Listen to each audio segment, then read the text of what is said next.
around, and they all seem quite well fed, which is no surprise. Let's have a look carefully here. Nothing hiding there. We all do know well that they do blend in incredibly well to this golden grass. Hey, Mr. P, you'd like to know what animals will be here year-round for these lions to snack on. And all of the animals that we get at this time of the year will be here. There will still be wildebeest, resident wildebeest that stay here. There will still be resident zebra that stay here, as will the Thompson's gazelle. Those are the three main species that migrate, and some stay. And I always wonder, is it the old ones that decide to retire here? How do they work out which ones actually migrate and which ones stay as residents? Tricky question for us to answer, but something to think about. Now this male, you can see him now, he's doing some scent marking. I think he's newly establishing himself within this area. I think that he could well have another partner, at least one coalition member. We saw another male about 1 kilometer from here 2 days ago with another 3 lionesses that were very, very cautious of the vehicle. So they obviously have been hanging around in an area with not too many vehicles. Either way, these two, I think, are new to this area. And the reason why I think that, there's a newcomer, Manu, off to the right. So that's obviously the other lioness. The 2 males are probably dragging behind somewhere. And the reason why I think he's new, this male, not her, is because he's been boxing around the young males within this pride, and there could well have even been quite an epic collision of this male and 2 of the young males that was actually filmed by Manu. Who were you with that day? Jamie. With Jamie. So some of you may have seen that action unfold, and he's obviously tolerant of them. They're not small enough for him to kill, but he will be certainly trying to chase them out. That's going to be at the top of his list of things to do in the coming months, possibly weeks. And then it'll be interesting because there are 4 young males within this pride. 2 are slightly older. Those are the 2 that we started the morning with, and then the other 2 that were somewhere nearby just a few moments ago that you would have seen. It'll be interesting to see if all 4 don't tear off at the same time and start a coalition of their own. It'll probably happen quite some distance from here, although they may linger within their mother's territory for a while. Now, one of the young males has popped up with the lioness, and I'm sure the other won't be too far behind, which means there is 1 lioness missing and 2 young males from this pride.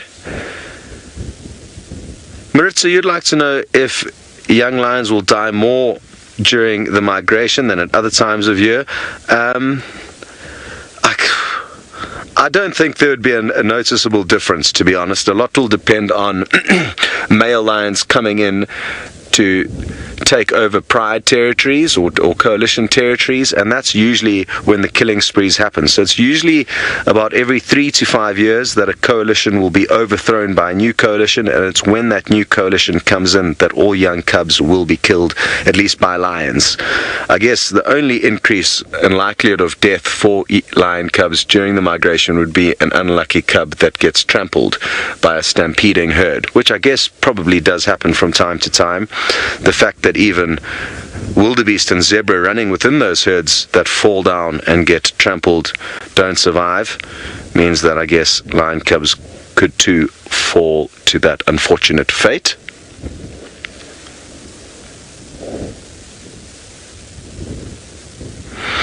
Okay, well, the herd that James is with is certainly not stampeding over lion cubs at the moment, but why don't you go and see what it is they are up to?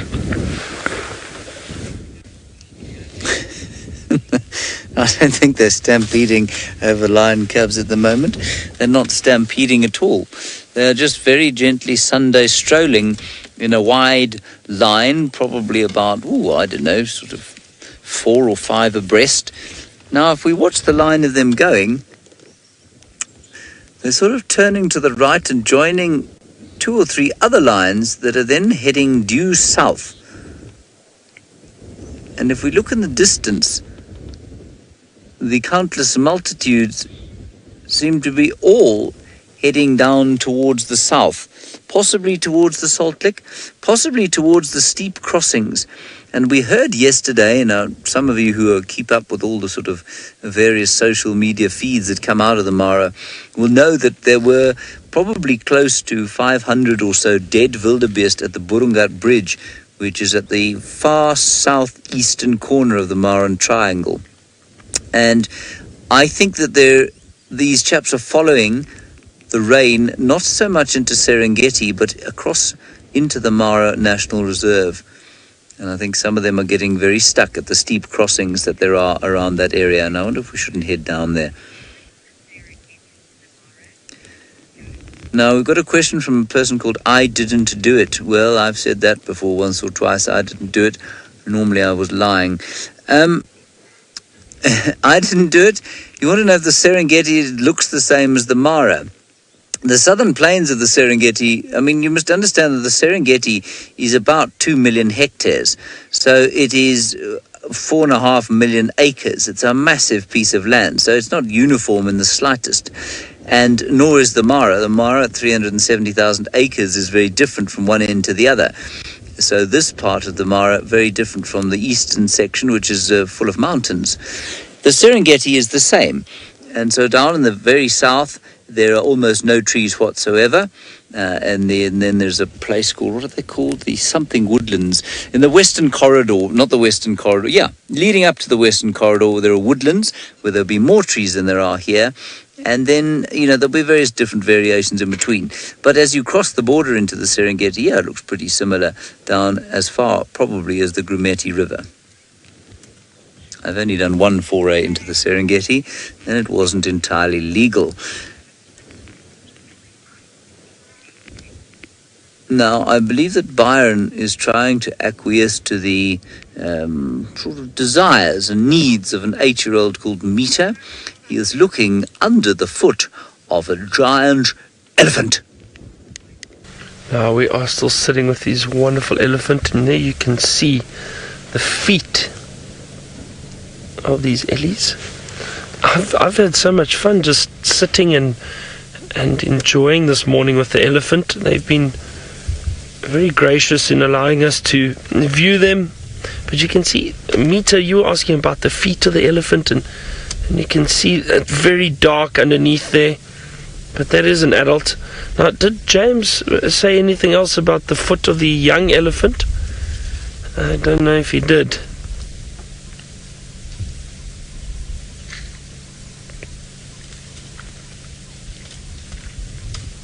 And you can see the older elephant, their feet are very dark. Now I'm going to try roll forward a bit because there was a young elephant close by. Let's see if we can get a view of it. It's such a beautiful morning here. It's still a bit chilly, but not too bad. There we go. Here's this young elephant right next to us.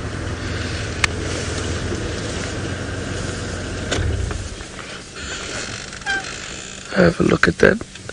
Now, Cindy, you asked if elephant dung is ever used for fertilizer. I don't know. I don't think. I've never heard of people going out and collecting elephant dung in the wild to use as fertilizer. So no. In captivity in zoos and that, maybe I wouldn't be surprised if they try and use some of that elephant dung. But Cindy, naturally, no, not in the wild. People won't go and collect elephant dung. Also, the elephant dung, you need to remember, the elephant dung is a crucial food source for a lot of insects, dung beetles, and so a lot of other animals, or not animals, but mainly insects, will rely on the elephant dung. So it is important. It's an important part of the ecosystem.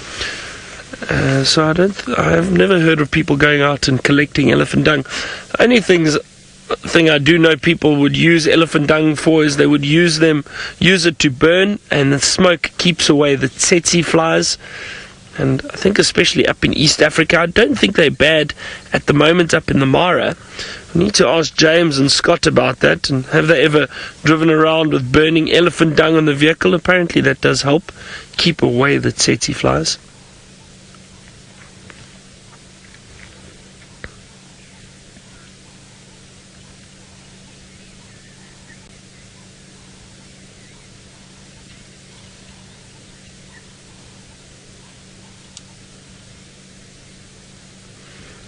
So peaceful there.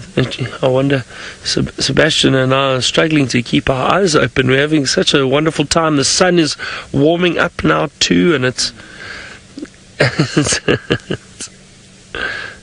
really great. And sometimes, we do enjoy driving around and looking for various animals, but sometimes, and especially we're fortunate on Safari Live, and because we're out every day and there's a lot going on, but at times it's nice just to spend a lot of time with a herd of elephants or a leopard or a lion or whatever we manage to find for that morning or that afternoon.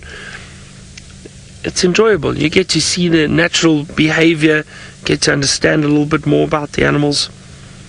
And luckily for us, there's no rush out here, so we can enjoy these sightings and really take it all in, I think.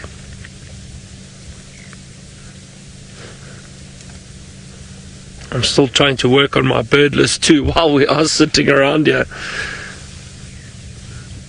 I'm trying to see if we can't get another bird or two to add to that list.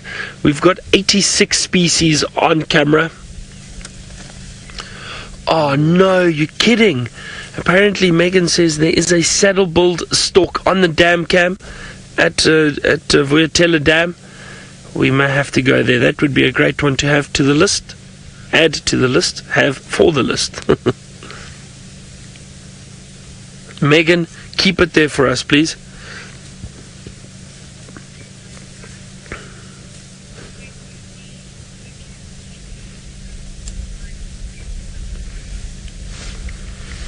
Now, I think we'll spend a few more minutes around here with these young Ellies. Let's head back across to Scott, who still has those lions on the termite mound.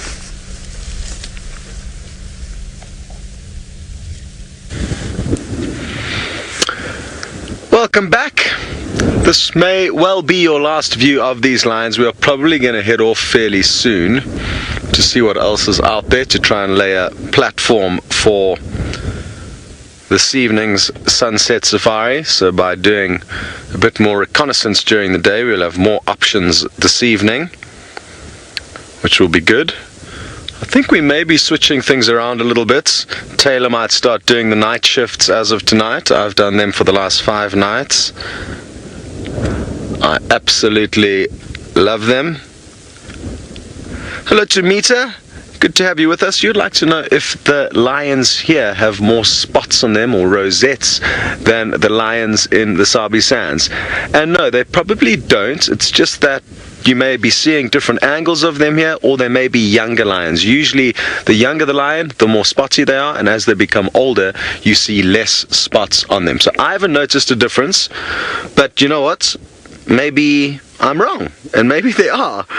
Maybe you've noticed something that I have not been paying much attention to. There you can see 1 or 2 faint spots on her rump and down to her feet. They're usually more around the belly and the lower parts of the legs. But again, it's, as a general rule, it's the younger lions that you can see more spots on. And the same goes for the hyenas. The younger hyenas are more spotty and more furry than the older hyenas, as a general rule. Okay. So like I said, I think it is time for us to carry on seeing what's out there. Maybe we'll be able to bump into the cheetah that James saw yesterday. That would be an epic way to finish off the sunrise safari. If not, who knows? There's lots of action unfolding here.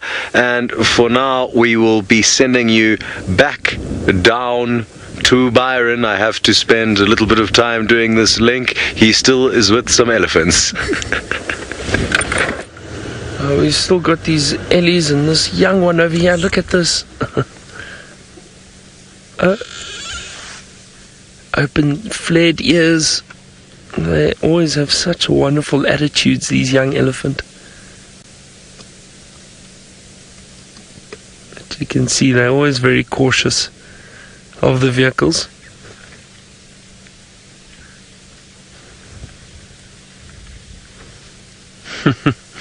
Well, this has been great. I think, shall we move on? Seb, what do you think? Shall we drive around? That's a bit stalk.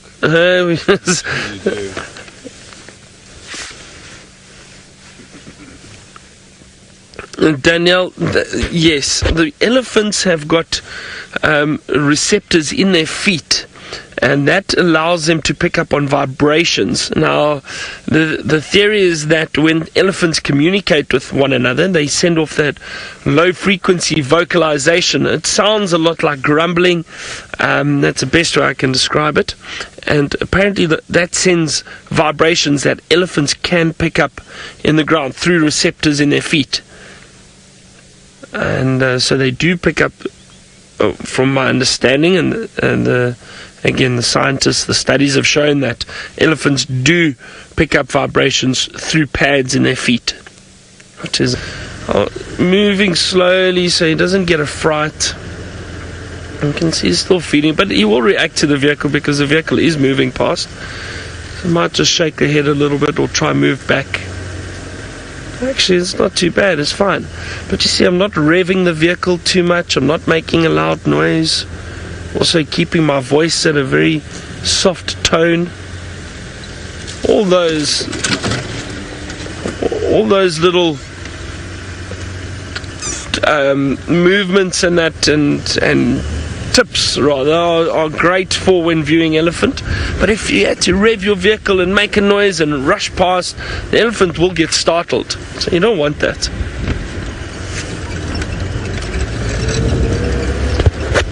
It is starting to warm up a little bit. I'm still concerned about this cloud cover that we can see in the distance. I don't know if it's going to bring in some cold weather or if it's going to dissipate and fade away.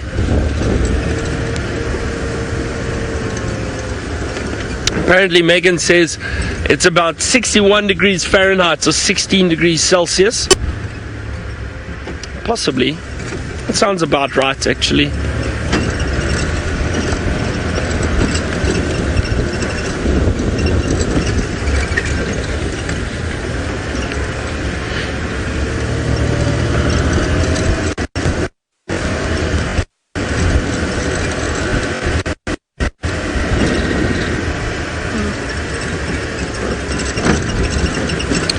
Let's go through now. These drainage lines and that are also great for birding.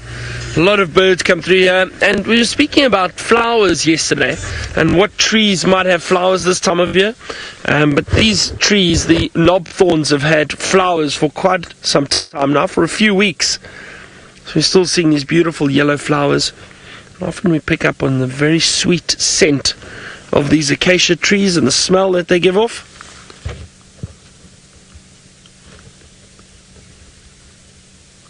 Trying to see if there's any birds here. I don't see anything around at the moment. So let's quickly cross through this drainage line here. I don't think we'd lose signal with you. I think it'll be fine through here. And head towards Vuyatela Dam for potentially 2 new birds to add to the list.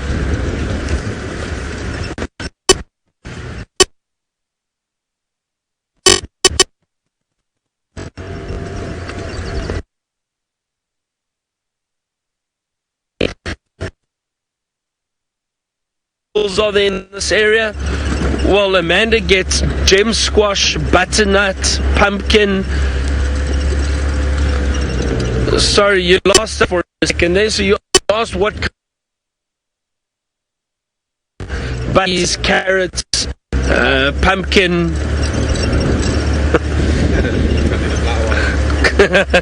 broccoli, cauliflower. Mr. P, I know you, I'm just joking, I know you mean vegetables we find around here. There is a type of, almost a tuber that you can find. It's not quite a potato. I suppose it looks similar to a potato that you can get and eat. What else do we get out here? Not so much out here.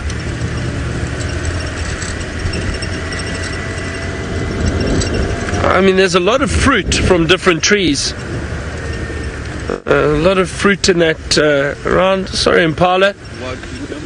Wild cucumber there is, but we don't. I think we do get those. We do get like a wild cucumber out here, predominantly up in the Kalahari. Sorry, Megan. I think I'm about 5 minutes away from the dam,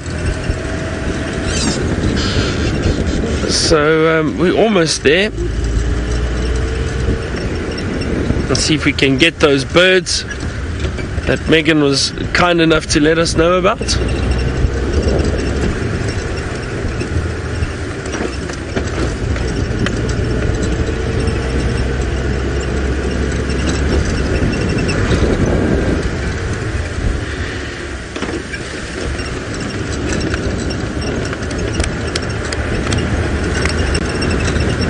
Seb, keep looking out for that woodpecker. We need that golden-tailed woodpecker. It was taunting us yesterday afternoon.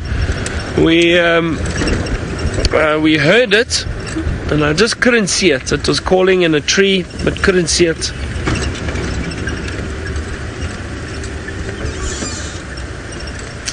Now let's see if James is perhaps doing some birding in the Mara. I'm going to try and get to that dam quickly, and I'll join you again shortly.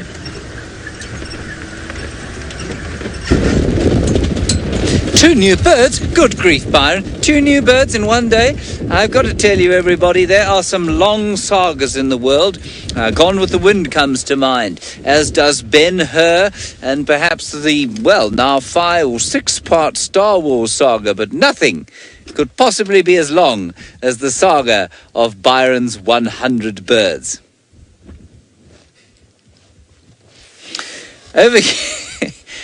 Over here we have got wildebeest and zebra, which is not unusual for this area, of course. And I've had a complete change of heart as to where we're going. So I think I'll tell you about what my change of heart entails. I'm going to go down towards the southern crossings. Now, I'm going to have to drive at quite a speed to get there before the end of the drive. But I think that is where there is a lot of activity going on at the moment, and we don't have any cameras at those particular areas, so it might be worth just popping down there. I should get there before the end of the drive. If not, you can just check it out on Facebook. If there happen to be some crossings, we'll certainly go live there. Also, it is warming up very slightly, but it is quite a breezy day.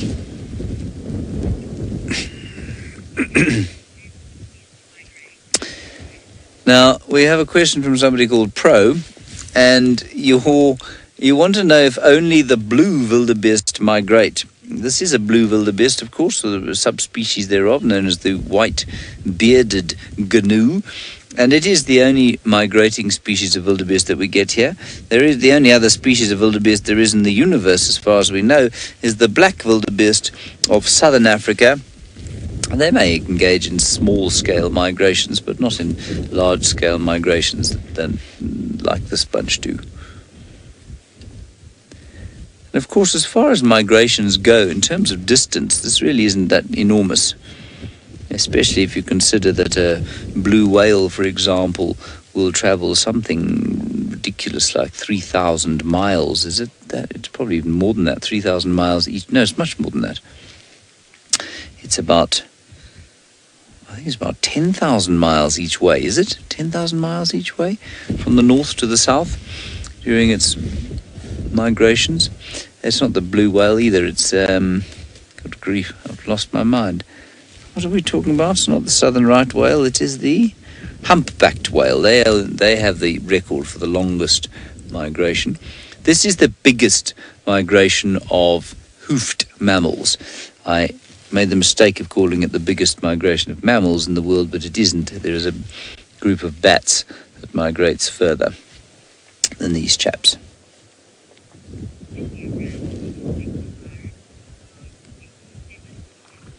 Oh, how very exciting. We're going to go across to Byron now. He is going to give us episode 946 of the Great Bird Saga of Djuma. Everyone, 2 birds for us. A beautiful saddle-billed stork. And there is a grey heron. 88. That's wonderful.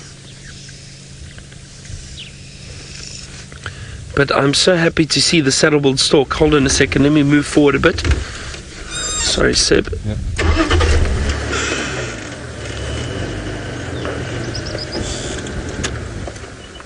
There it is.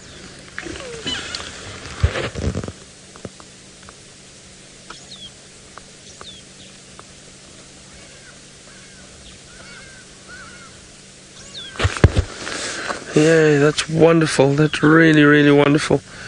I thought I caught a glimpse of another bird. Hold on a second.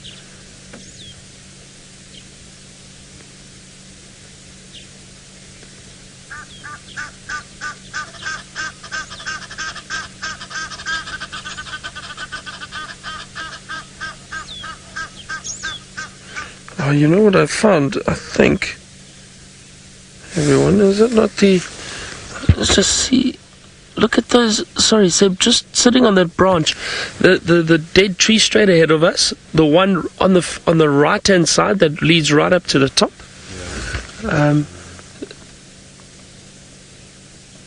Yeah, and up at sorry, left. A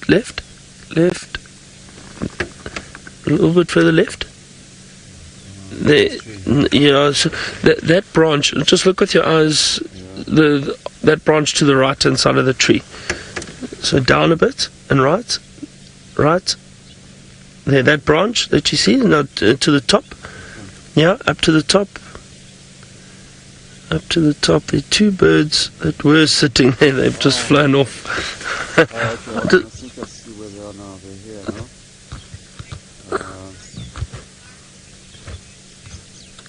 There is a bird there. Yeah, X-Ranger. Yeah. That's the Petronia. That's a Petronia, I think. No, I think I saw a sparrow, which I don't have. It looked like a grey-headed sparrow. I'm just trying to see if they fly back again. But I'll keep looking around. Let's enjoy these saddleboard storks. Sorry, X-Ranger, you were saying 2 more birds, and then we'll have 90, and I'll get a big high five. Was it high five or a fist pump from you? Fist pump. Thanks, X-Ranger. Yeah, so let's try our best.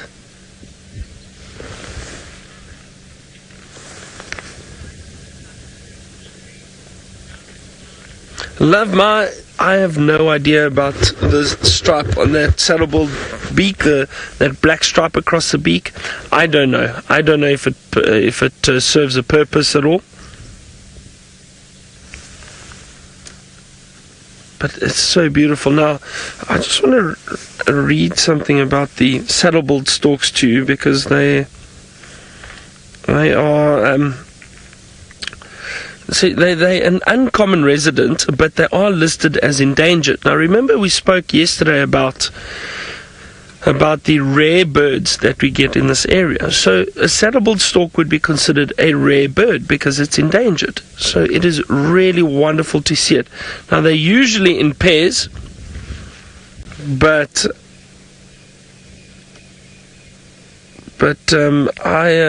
I can't see another one around.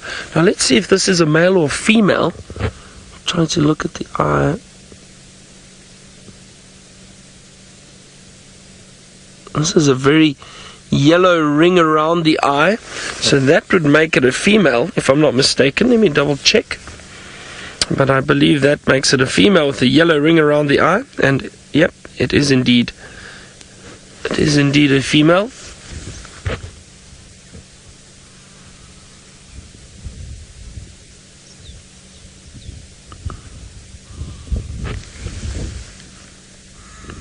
So that's nice. I wonder if there isn't another one around somewhere.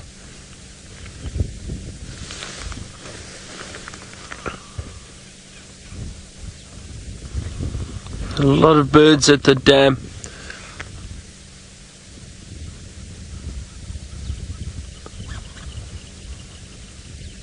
Now the colours of that stork are beautiful. So it is really wonderful to see a stork.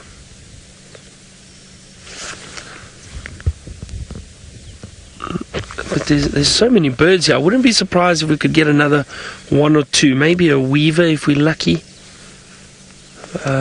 Maybe one of those sparrows that I thought I saw.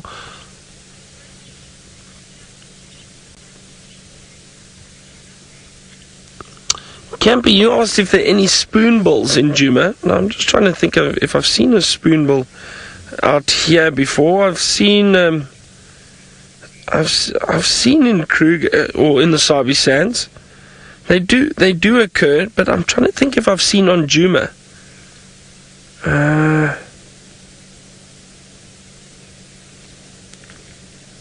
I don't know. I don't know if I don't think I've seen a spoonbill on Djuma, but I don't know if one of the other guides maybe. I'm not sure if James or Scott or one of those guys or Brent have possibly seen a spoonbill.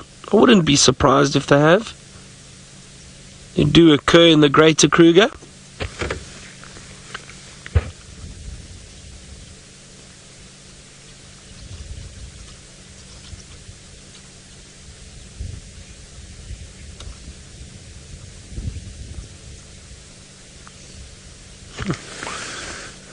It's just so lovely. Look at all the impala around here. This is a beautiful scene.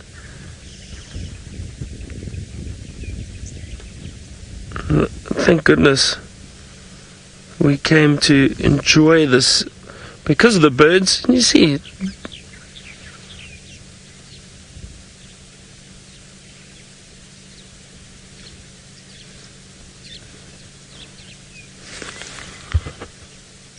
there's a chin spot batters calling. There's some starlings around, white-crested helmet shrikes, grey go-away bird, Egyptian goose, hardy dar ibis. There is three-banded plover.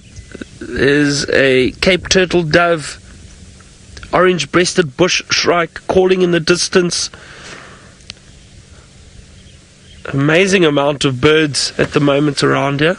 We have all of those on our list, which is good. We just need one or two more from here. Those sparrows, I was hoping they would present themselves again, and maybe a weaver.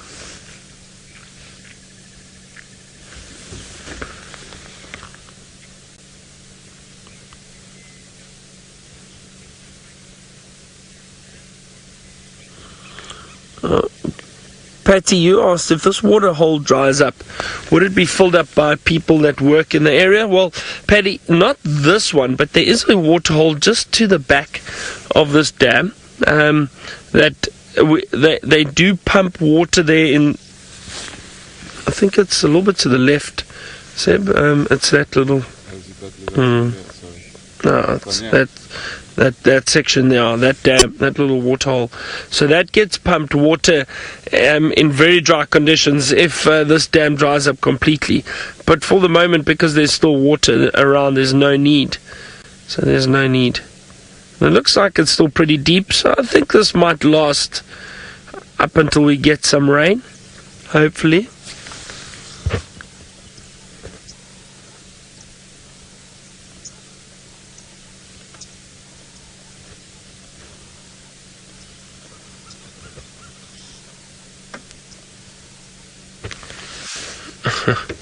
Keep looking around, scanning for more birds.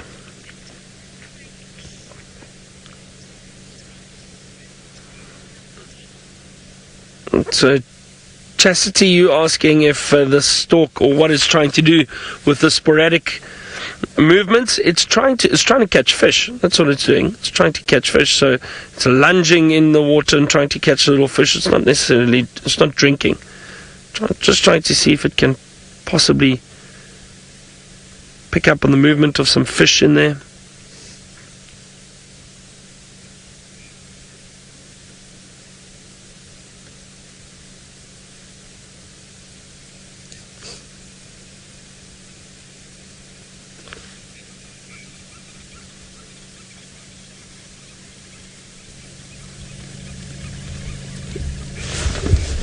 Hang on a second. I don't think we've got those. I can hear green woodhoopers. Now, Megan, if I'm not mistaken, we don't have green woodhoopers on our list. I really don't think we do.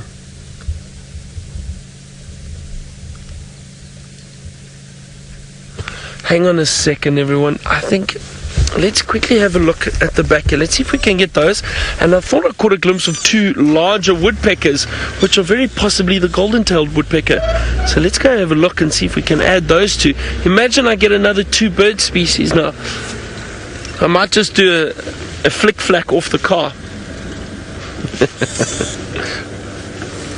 Probably not, because I'll end up hurting myself. And then there'll be no more birding.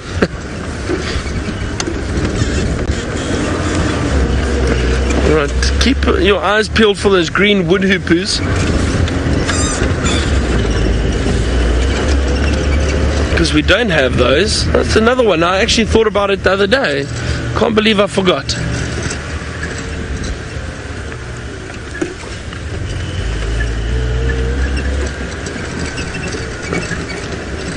Campy, no, flamingos aren't common in this area. Now let's just have a look here where these birds are. Now, I haven't seen flamingos up in this area before. They're not common at all. Where did those green wood hoopers go to? It would be great if they just called again for us. But also, where are those woodpeckers that I saw?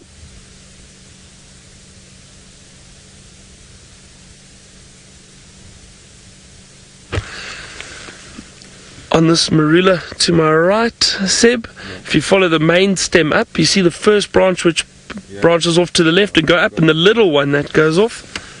There we go. Can we see that? That's a golden-tailed woodpecker, everyone. I think, is it? Is that red on that throat? It's a lot of red on the head. A lot of red. There's another one. If you just go further up, Seb, the next branch across.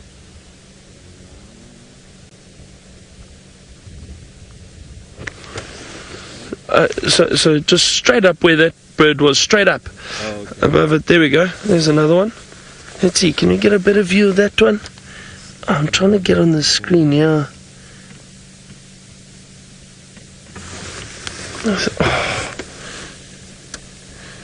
Can I tell you, it'll just make life so much easier if they just called for us. These woodpeckers, when you don't get a great view of the head, the coloration, because the cardinal's much smaller, and the bearded, you know what, the bearded has got very prominent black markings down the throat. I just can't see if these ones have. And then the golden-tailed, you should see a bit of red almost just on the side. Can anyone confirm that for me? Oh, they just flew off. Maybe some of your screenshots are a bit clearer and you could see them. Again, I think I'm trying too hard to convince myself about the birds, the woodpeckers, if they're golden-tailed or not.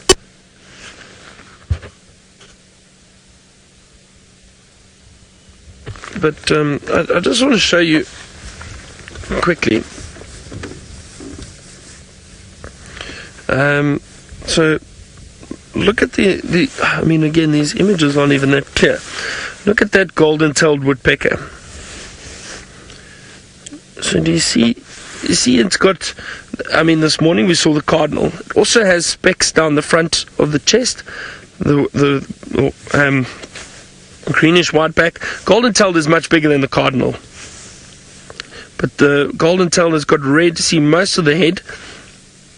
And a bit of red marking under the throat there. But you see, this is different again. You see, there's not as much red around. A bit of red on the head. There you can see it.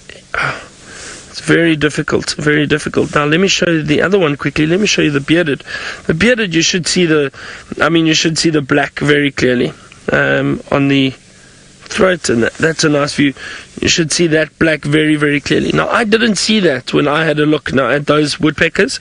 That's why I think those were the golden-tailed woodpeckers, two of them, and I'm sure some of you would agree with me. And there's also very prominent black behind the eye. Did you see that, Seb? I did see black behind the eye. Oh dear, hold on. Let's see the golden-tailed, if it has a bit of black behind the eye. No, not really. A little bit. Give up. I think if you can get a screenshot and you can zoom in on the screenshot, maybe. Yeah, it's difficult. The light, you see the light when they're moving around, and you don't see this part of the face very clearly for the golden-tailed and the bearded. You should see, I mean, let's look at the golden-tailed and then the bearded. Bearded doesn't have, no, you see there was, oh, you see I didn't see the front. No, that was golden-tailed. Because just something else you should have a look at is look on the bearded. It's got almost like barring on the front of the chest. Sorry, is that okay? There. You see the barring on the front of the chest? Do you see that? Now the golden-tailed has got like streaks, specks, almost like that cardinal that we saw this morning. So if you are able to see the chest or breast of these birds, just have a look if it's got the barring or the streaks. If it's got the streaks, it was definitely the golden-tailed woodpecker. So we'll just have a look out for that too. Alright, now let's go across all the way to the Mare again to my friend Scott, find out how his morning's going, and is he heading back for breakfast yet?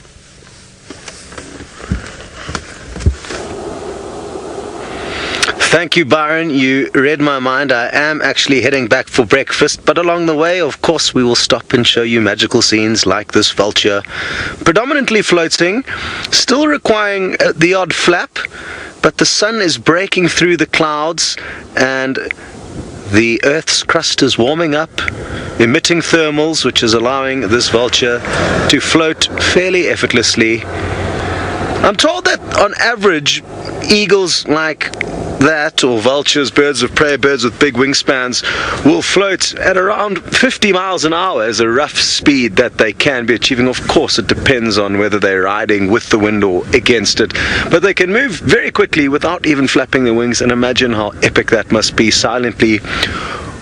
Well, there's slightly silent, but there's a whistling noise from the speed. With incredible eyesight where you can hone in on everything below you. Oh, that would be wonderful. Speaking of which, one of my favorite birds, the crowned eagle, I spotted floating above our camp yesterday morning as we got back. So hopefully at some point we will be able to show you a visual of one of those. They're incredibly cool raptors. They've got a very deep wing as opposed to long and thin, and that's for their life in the thicker forested areas up on the Olololo escarpment where there's a lot more trees and forests and monkeys for them to hunt. We'll get them there, but that is one bird that I would love to be able to be, because of the fact that it can float just like all of the other birds, as well as it can be an effective monkey hunting machine in beautiful forested environments. So if I was a bird, I think I would be a crowned eagle. Tigers of the sky, I call them that because of their markings. I mean, they don't look exactly like a tiger, but they've got a kind of orangey hue to them, or at least certain parts, and striped, hence tiger. Hello Patsy, you'd like to know how many clutches of youngsters could a vulture have in one season? I think it's probably one chick a year would be my guess, because it takes long to raise their chicks to adulthood. A lot of the smaller birds can have 2 or 3 clutches of eggs in a good season, depending if there's lots of insects or lots of seed, depending on what they feed on. But they have a very short fledging period, so it allows them to therefore raise some young, get them out the nest, and then start the process again. But with vultures it's going to take a lot longer to raise a chick. I'm not sure exactly how long a vulture will stay in its nest. I'm guessing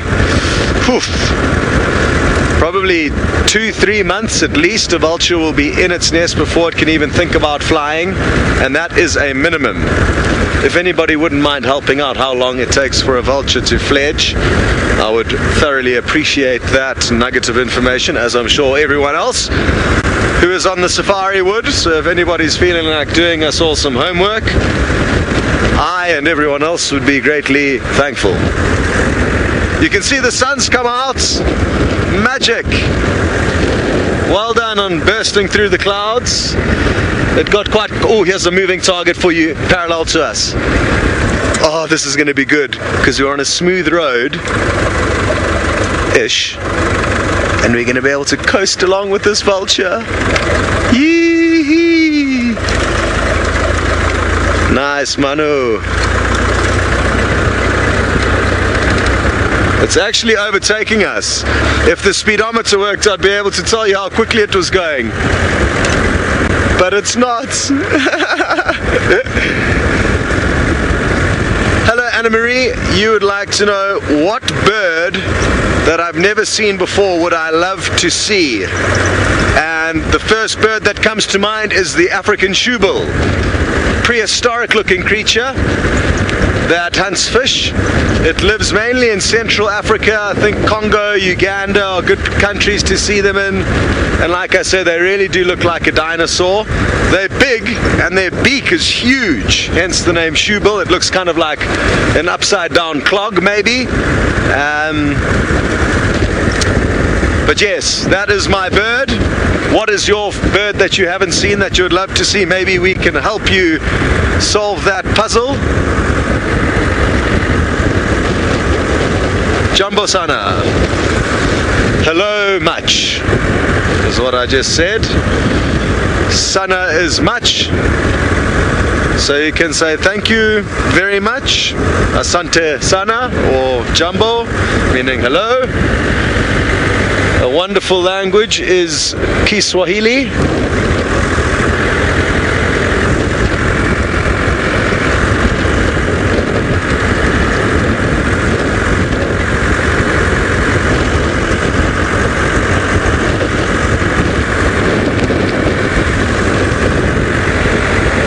So this is the general area where we did see a cheetah yesterday, or James did, so hopefully it's not too far away.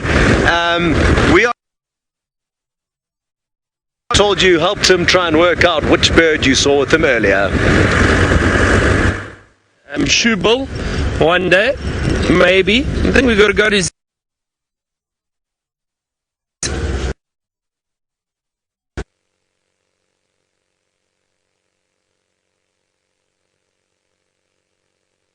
on Djuma before. Some of the, I think Judy H sent through a screenshot of a shoebill. So, not a shoebill, a spoonbill. See, I'm getting confused now. A spoonbill that has been seen on Djuma. But I don't know about the flamingos. Like I said, I don't think so. I've never seen flamingos here in the Sabi Sands.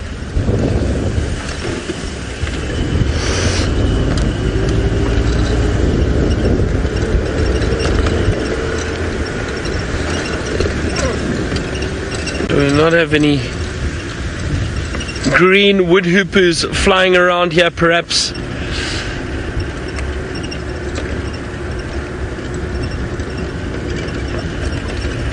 Mr. P, you said besides the ground hornbill, other endangered birds around here? Well, ground hornbill, saddle-billed stork, what else? I'm trying to think in this area, Mr. P, I don't know.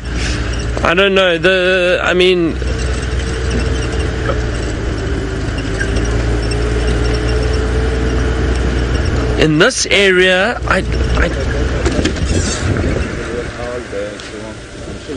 oh wow, well spotted, Seb.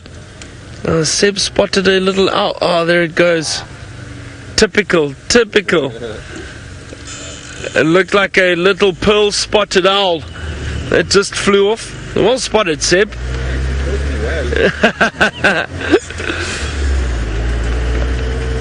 That's a nice surprise. So we're adding that golden-tailed woodpecker to our list. It was definitely a golden-tailed woodpecker. We got a few screenshots, so thank you very much. Just to have a look closely at it, but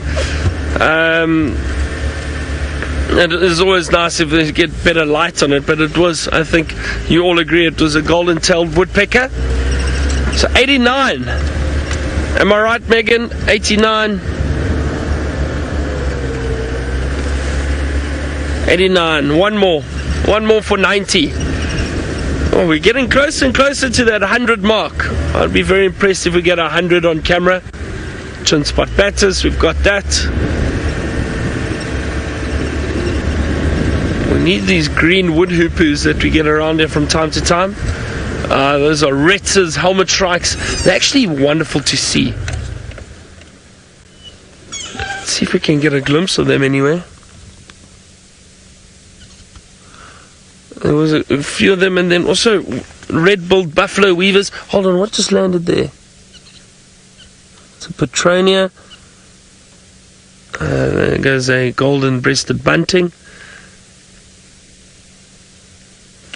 You might see there is a beautiful view of that. Oh, the red-billed buffalo weaver.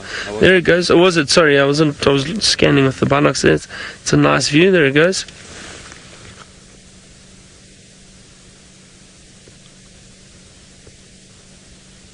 Another little cardinal woodpecker. I just saw two of them.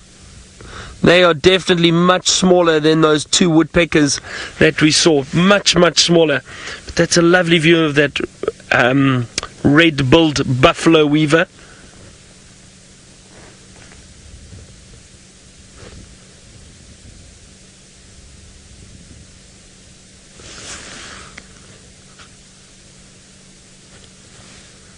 This birding has been a lot of fun.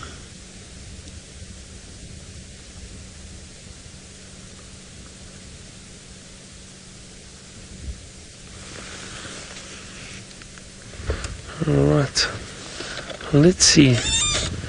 We've got all those birds, so we can't add them to the list.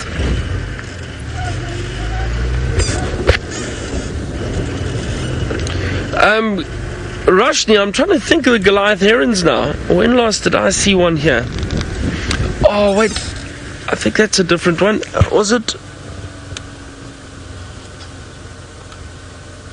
You know what, Seb? It is one that we don't have.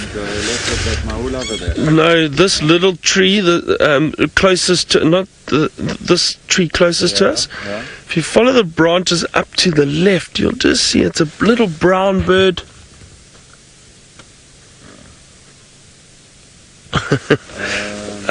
So zoom in a bit. I'll guide you. Zoom in. Okay, slowly, and then up to the left. Up to the left. Keep going. Oh, wow, I can't see on the screen now. Let's see if we can get it, because so you see the branches to the back that branch off to the left. Yeah. It's sitting at about 10 o'clock. It's just sitting on the edge of those thin branches. So this tree closest to us here, it's moving over there. It's tough. Wait, zoom in a little bit again. Up a bit. So up. Come on, we need to get this one. Oh, okay, got it. Have you got him there? Yeah. Okay, now it's Yeah.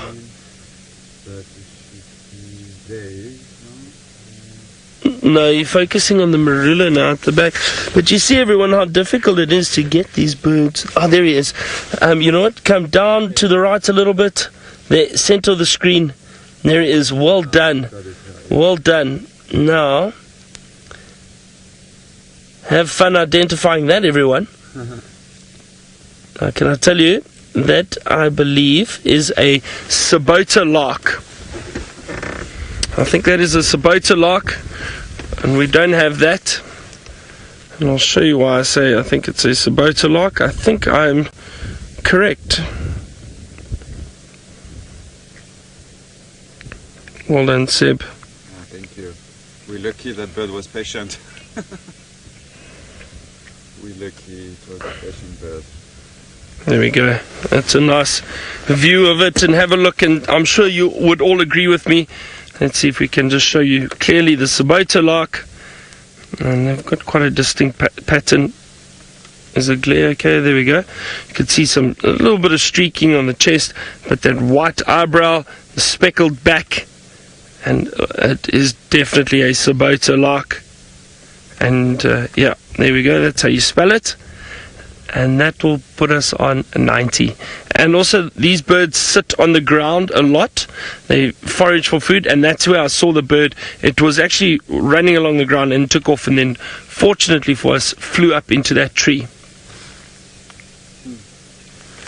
Nice. Let's just have a look again. It's still sitting there. Yeah. Definitely. Definitely a little Sabota lark. 90 birds, everyone. Woohoo! Ex-Ranger. Fist pump, ex-Ranger. Alright, well, let's go across to Scott, who's got one of the birds I really enjoy seeing a lot. It's a secretary bird. Well done to Byron for reaching 90 birds. It really is a great job on his behalf, and isn't it wonderful that you've been able to share, some of you probably all of those sightings, with him. We are getting spoilt rotten here. The sun is out, the secretary birds are out, and so is this massive herd of buffalo. Oh, I'm just going to have to reposition slightly. We've got a big truck with a basket from a hot air balloon on it, so it makes sense actually, because we can just catch up with the birdies. I want to actually get a little bit ahead of him. The sun will be best that way. I just wanted to get you some 2 shots with the buffalo, but we'll be able to pull over here and get some more kind of frontal views, and also let the big truck with the hot air balloons basket past us. Marvelous. Oh, we are going to get such good views now. Look at this. Now, you can tell which way the wind's blowing because of their headrests. It's blowing from their tail towards their head. And they do hunt snakes, these birds, but I think the majority of what they feed on is insects and small rodents.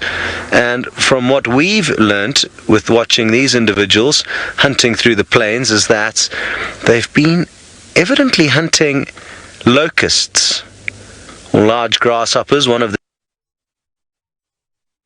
the witness, oh, let's see what it's got there now. You see, it flew off. It is a grasshopper. And I wonder if we can do a slow-mo replay. Oh, it's found 2 in a row. Because as it swallowed that one, I saw the legs sticking out. 3! Well done. Look at how beautiful that eye is. Shee. Well, guys, I'm so happy to be sharing this with you. Live from the Masai Mara. It is a magical place filled with so many animals that makes our job an absolute dream, because it allows us to showcase so many of Africa's stars in such short proximity of time, or such a small proximity of time. Can I say, can you have a proximity of time? I'm not sure, but you know what I mean.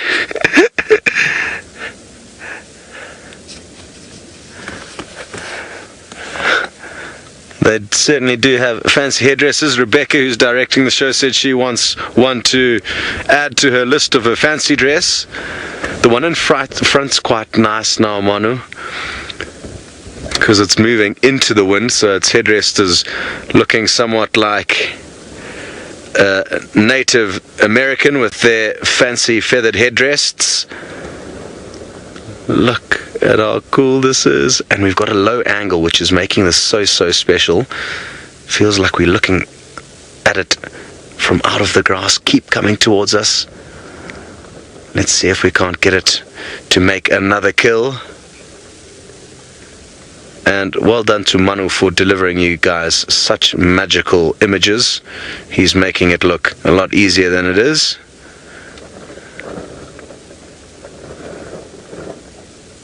Interesting how it found 3 in close succession of one another. Now it hasn't found one for quite a while. They've got quite a high energy output in terms of movement. Oh, there it goes. Spotted another one. And they do predominantly hunt on the ground. But KR would like to know if they can actually fly, and yes, they can. They're quite interesting beasts to watch fly, actually, because they've got such a long tail and such long legs. But yes, they certainly do fly from hunting spot to hunting spot. But once they've landed, they do a lot of walking. It would be interesting to have an odometer. Oh, hello, buffalo. It would be interesting to have an odometer on one to see how many kilometers they walk in a day. How crazy is this? The secretary bird's taking the buffalo for a walk. Oh.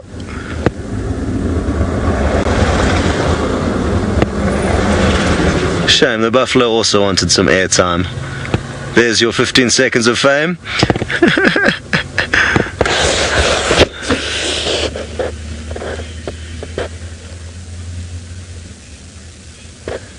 Danielle, you ask a question that I too ask myself. How did the secretary bird get its name?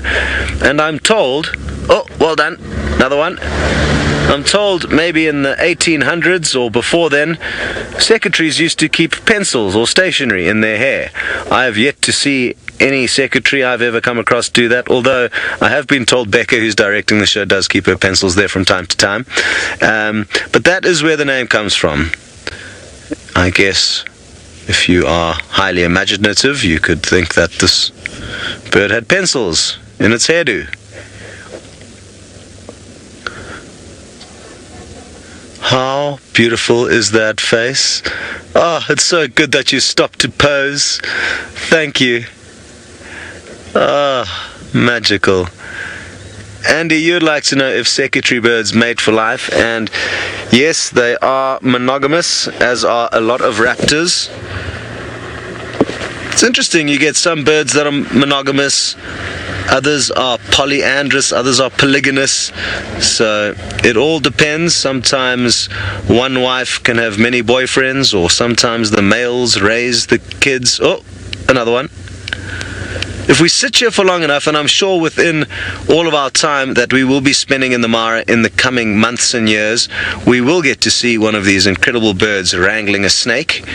And they use their feet just like they're using it to catch the locusts.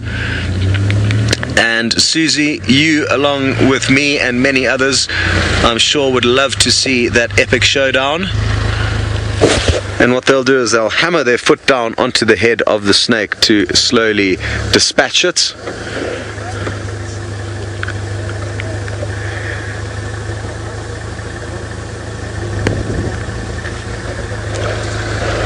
Absolutely marvelous. Okay. Well, they are seeming to drift off quite far away now. And we have already had such magical views of them that I think it would kind of make sense to move on now. Although, one's changed direction. They've both changed direction. They're not finished with us. Oh, you keep coming back. Yes, faster. No, not that way.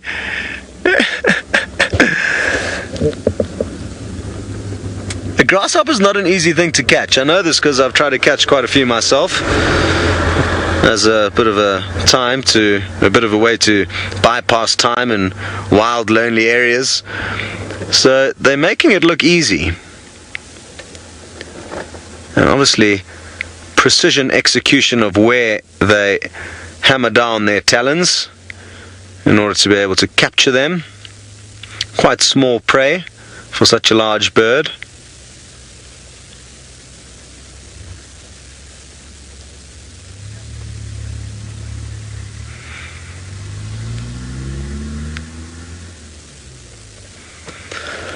Very, very beautiful. I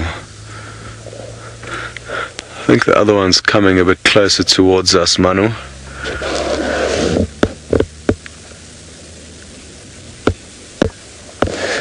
Hello, Lauren in Illinois. You'd like to know if their nest is up in a tree or down on the ground. It is up in the trees, and interestingly, there is a pair that nest not too far away from here. And I'm sure if you keep tuning into these live safaris, we will be able to show you them on their nest either late in the evening or early in the morning. They don't always obviously sleep on their nests. It's only when they're raising chicks that they do that. Otherwise they just sleep on top of the trees here. What have you found there? It would be terrible if next thing you know just swallowed a spaghetti-like snake, having missed all the action from our low angle. But having said that, this low angle is allowing Manu to really give you guys some epic visuals of them, as if we ourselves are a grasshopper waiting to be plucked by this bird. Imagine how scary that must be if you're a tiny little grasshopper and you look up and there's one of these beasts hammering down its talons on you.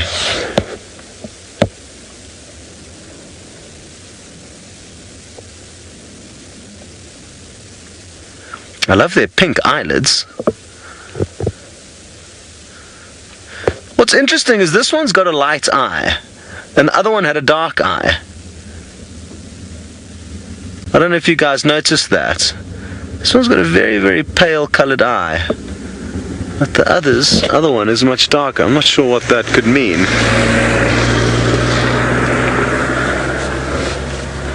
Oh, we're so lucky. It's coming straight back towards us. It's quite close now. Oh, another little hopper. There you can see its eye nicely now that it's stopped to look around. Maybe it was just the angle we were viewing the other one at.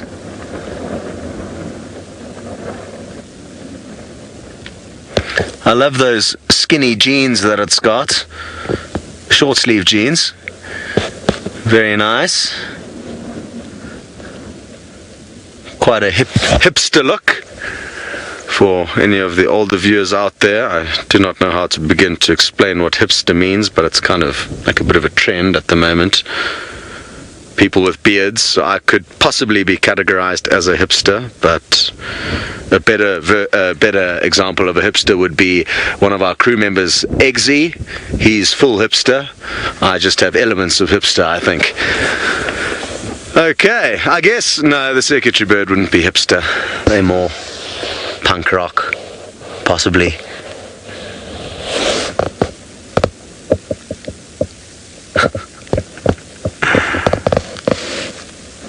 Okay, is it the end of the secretary bird show?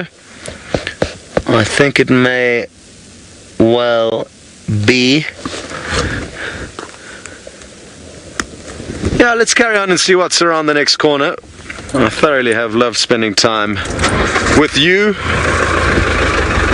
and with them together.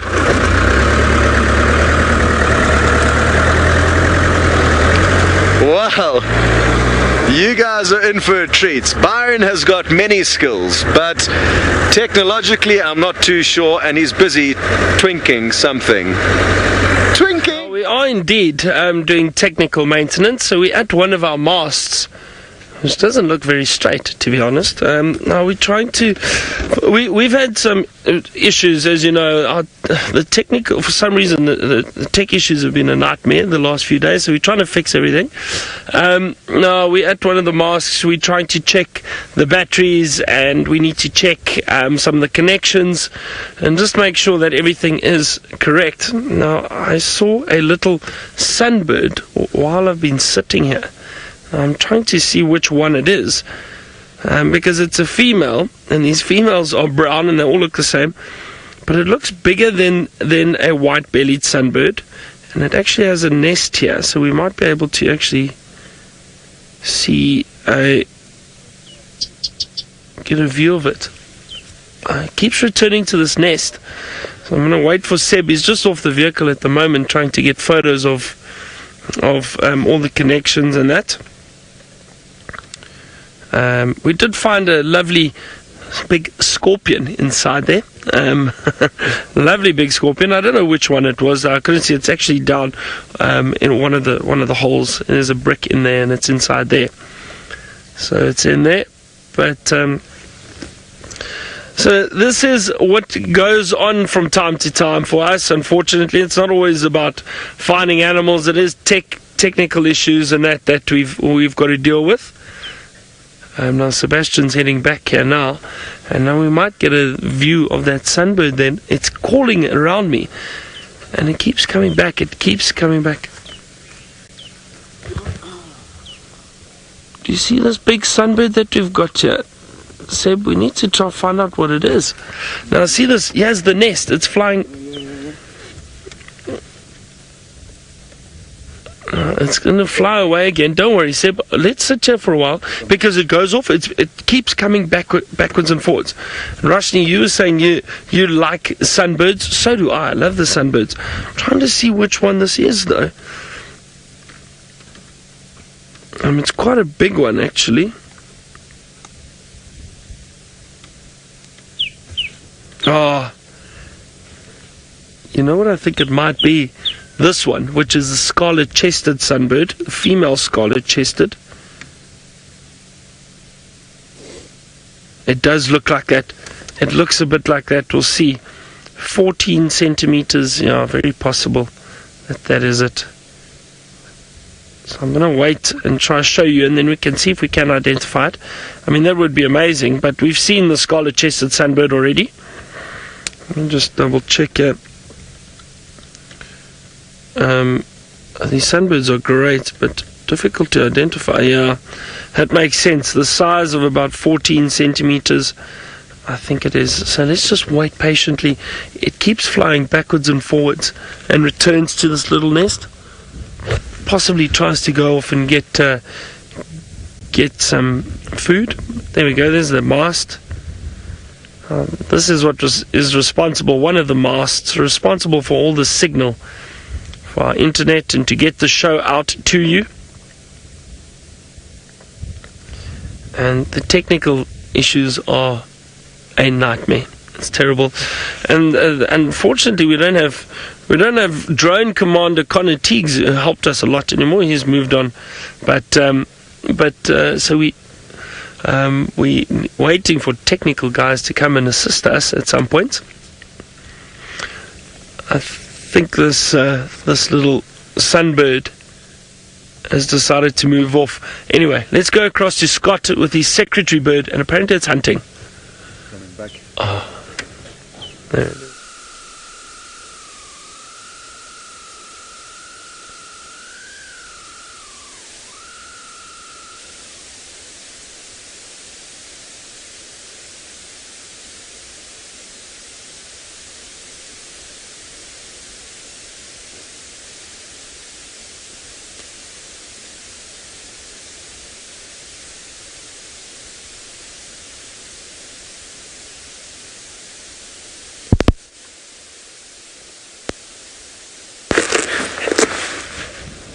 Yes, we are good. Sorry guys, I just had to change some batteries that had run out on my lapel mic. Oh, zebra secretary bird, 2 shots. Magic. Pregnant zebra, look at that belly. Shoo. So the sun is no longer in our favor as it crossed the road, but still just so close to us that we are getting some of my best ever views of a secretary bird. Oh, there was a look at all those locusts taking out from in front of it. That's what it's hunting for. Hello Rab, you'd like to know what are the secretary bird's predators, and to be honest they probably don't have many. Have a quick look here, quickly. That's Jared, everyone. He's part of our tech team. He's a legend, and he's running for it.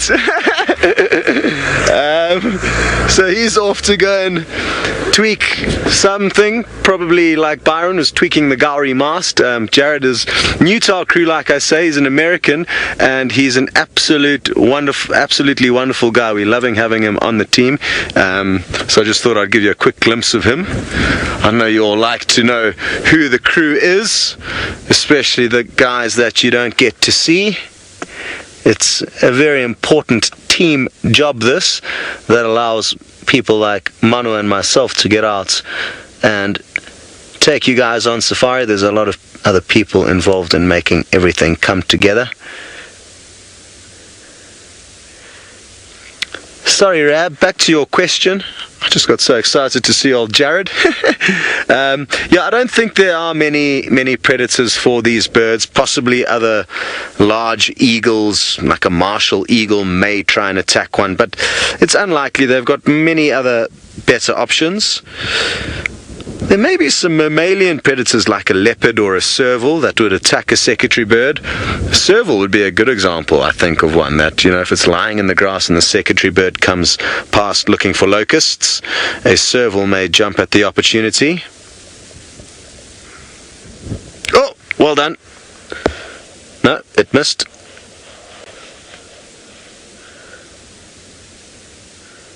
Now there's probably, I wonder if there's always this many locusts around, or if it's just this time of the year. It'll be interesting to see if their diet has to change.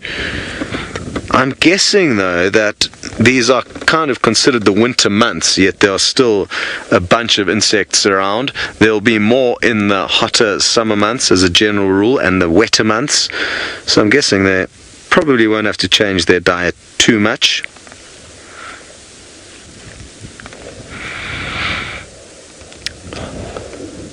Marvelous. Very, very marvelous. Hello, makeup girl. You'd like to know how tall this bird is, and it is about, I'd say 1.2 meters tall to 1.3 meters tall. That's a complete guess, but I'm pretty confident that it's probably its rough height. It won't be much taller than that, so it'll probably come to just above the waist of an average humanoid. Okay, as I head off towards breakfast, which is just up on the hill behind us, we will be sending you to join Byron, who is having a tea party. Enjoy. Now we've got Anna Marie, you were asking about coffee, so I've been so busy birding and driving around, I haven't had my morning cup of coffee yet, so cheers everyone. We're going to have a cup of coffee now, even though we've only got a few more minutes left. But it's been busy. We've been driving around. We had that wonderful elephant sighting. And yes, cheers to 90 birds. 90 birds on camera in winter on Djuma. In 1 week. Come on. Well done, Seb. Thank you. Cheers. Cheers.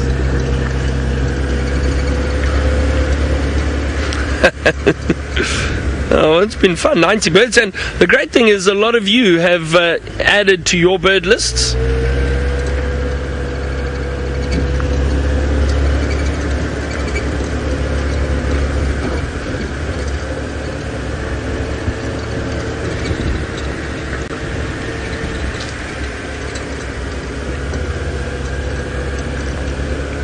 Now, it sounded like Mvula was seen this morning, but on Buffel's Hook. Now, that's a big male leopard that we see from time to time. That's nice. I'm glad they got to see him. Pity we didn't get to see a leopard this morning, but maybe we're lucky this afternoon.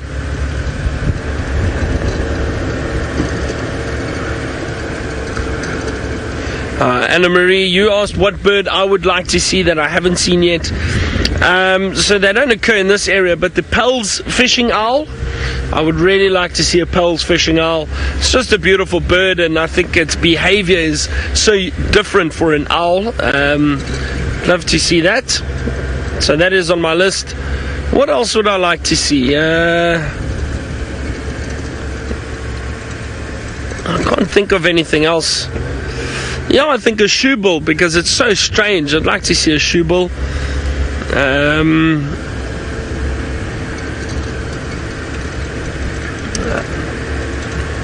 Haven't seen a racket-tailed roller yet.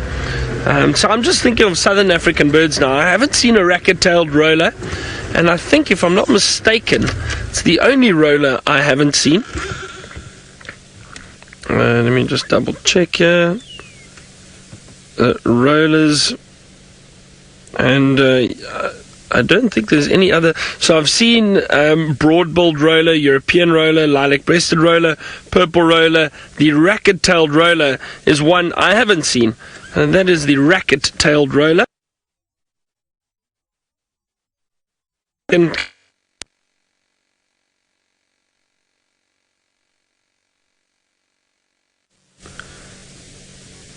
so I haven't seen one of those. A racket-tailed roller. So that would be nice. I don't know, there's so many different birds. Seb, any bird you want to see? Yes, secretary bird. A secretary bird. Is that your favorite? But you've seen them before, huh? Yeah. There was no one that I haven't seen, but I really superb starling. The superb starling in the We'll see one of those. in the Mara. Seb says he wants to see one of those up in the Mara. Have you seen an arena trogon, Seb? Yes. Yes, the Yeah. Okay. So Seb's seen that. Megan wants to see a dark chanting goshawk. Really, Megan?